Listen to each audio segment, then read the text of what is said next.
नमस्कार मैत्रिणींनो, रिंकू क्रिएशनमध्ये तुमचे सर्वांचे स्वागत आहे. तर आज तुम्हाला मी वांग्याची भाजी ही रेसिपी दाखवणार आहे. चला तर मग आपण आता मी पावशेर वांगी स्वच्छ धुवून घेतलेली आहेत आणि आता आपण त्याचे बारीक बारीक असे काप करून घेणार आहोत. तर चला मैत्रिणींनो, आता आपण त्यामध्ये काय काय मी मसाले वापरणार आहे हे तुम्हाला मी आता सांगत आहे. तर बघा, आपण अशा प्रकारे वांगी धुवून घेतलेले आहेत आणि आता त्यामध्ये मी काय काय वापरते. त्यामध्ये मी शेंगदाणा कूट वापरणार आहे, त्यानंतर खोबरं, जिरे, लसूण आणि लाल अख्खी मिरची हे मी बारीक करून घेतलेलं आहे आणि यामध्ये कढीपत्ता आणि कोथिंबीर टाकणार आहे. चला तर मग आपण ही वांग्याची भाजी मी कशी करते हे तुम्ही पूर्ण व्हिडिओ नक्की बघा. तर बघा मैत्रिणींनो, आपण आता अशा प्रकारे आता हे सर्व साहित्य घेतलेले आहे आणि वांगे पण धुवून घेतलेले आहेत.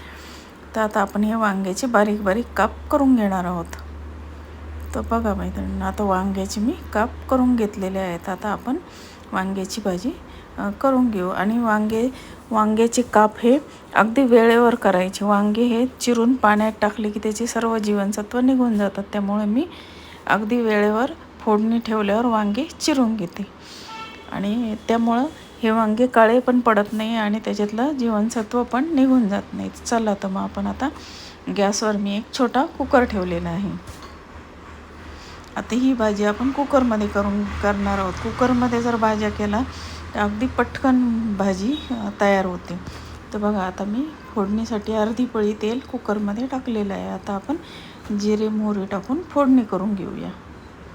चला तर आता आपण जिरे मोहऱ्याची फोडणी करून घेऊ आणि आता त्यामध्ये मी कढीपत्ता टाकून घेतलेला आहे. आता यामध्ये मी लाल मिरची पावडर, हळद, हिंग आणि कांदा लसूण मसाला फोडणीमध्येच टाकलेला आहे. फोडणीमध्ये जर मसाला टाकला तर भाजीला कलरही छान येतो आणि टेस्ट पण छान लागते.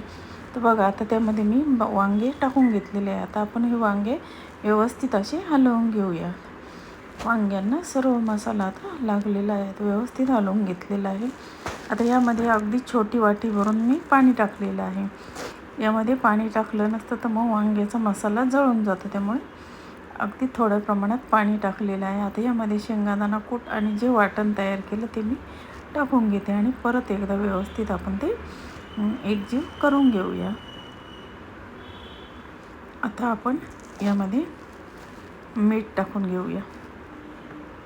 तर बघा, अशा प्रकारे आता आपण व्यवस्थित असं हलवून घेतलेलं आहे. आता यामध्ये आपल्याला मीठ टाकायचे आहे.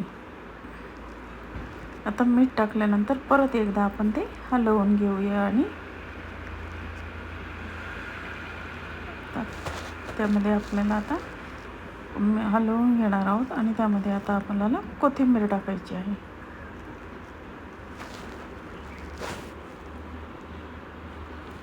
बघा मैत्रिणींना, आता कोथिंबीर टाकल्यानंतर पुन्हा एकदा आपण सर्व साहित्य मिक्स करून घेणार आहोत. कुकरला झाकण लावून घेऊया आणि कुकरचं झाकण लावल्यानंतर फक्त त्या झाकणामध्ये आपल्याला वाफ भरू द्यायची आहे आणि लगेच गॅस बंद करायचा. शिट्टी झाली तर वांगं जास्त शिजलं जातं. तर बघा मैत्रिणींनो, आपली वांग्याची भाजी रेडी झाली आहे. ही जास्त पातळ पण आणि जास्त घट्ट पण नाही, अशा प्रकारे मी त्याला थोडासा रस्सा केलेला आहे.